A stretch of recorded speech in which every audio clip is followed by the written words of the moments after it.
ne yapmışlar içeride bilmiyorum. Evet. O kadar ki buz tabutuna yatırıldı. O kadar ki böbreklerini... Oğlum D tipi cezaevinde. 23 yıldır cezaevinde kalıyor. Ve benim oğlum şu an gut hastası. Dışarıdan tedavi olamıyor.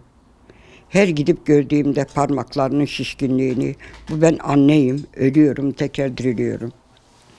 Benim sadece Cumhurbaşkanı herkesi görüyor da neden bu Müslümanları görmüyor?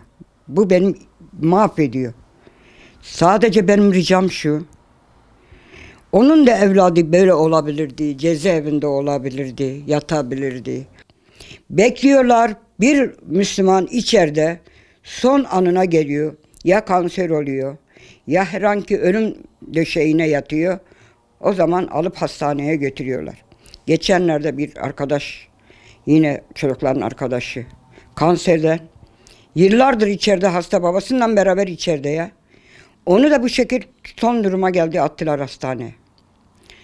Öyle yaşlılar var. Hiç mi insan utanmıyor mu?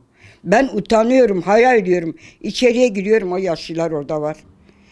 Kahroluyorum ben. Ben bir şeker hastasıyım. Aynı zamanda hipertansiyonum var. Aynı zamanda yemin ediyorum, Allah'a söylüyorum. Hiçbir kula söylemiyorum. Ben sabahlara kadar uyuyamıyorum oğlumun hasretinden. Geliyor, görüyorum, bir de alıp içeriye götürdükleri zaman 1000 kere ölüyorum, 1000 kere diriliyorum. Bu mudur adalet? Allah için adalet bu mu? Bingöl'e apar topar alıp 27 gün işkencede kaldıktan sonra buz tabutuna, elektriklere, çocuğu bir halden bir hale getirmişlerdi. Ve alıp götürdüler. Ve bana gece bir telefon geldi Bingöl'den, bir akrabadan. Dedi ki oğlun çok kötü hasta. Gardiyan söylemiş. Bir iğnesi var.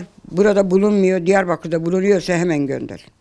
Ve biz o iğneyi bulup sabahı babası arabaya atlayıp gitti. İğneyi ulaştırdı.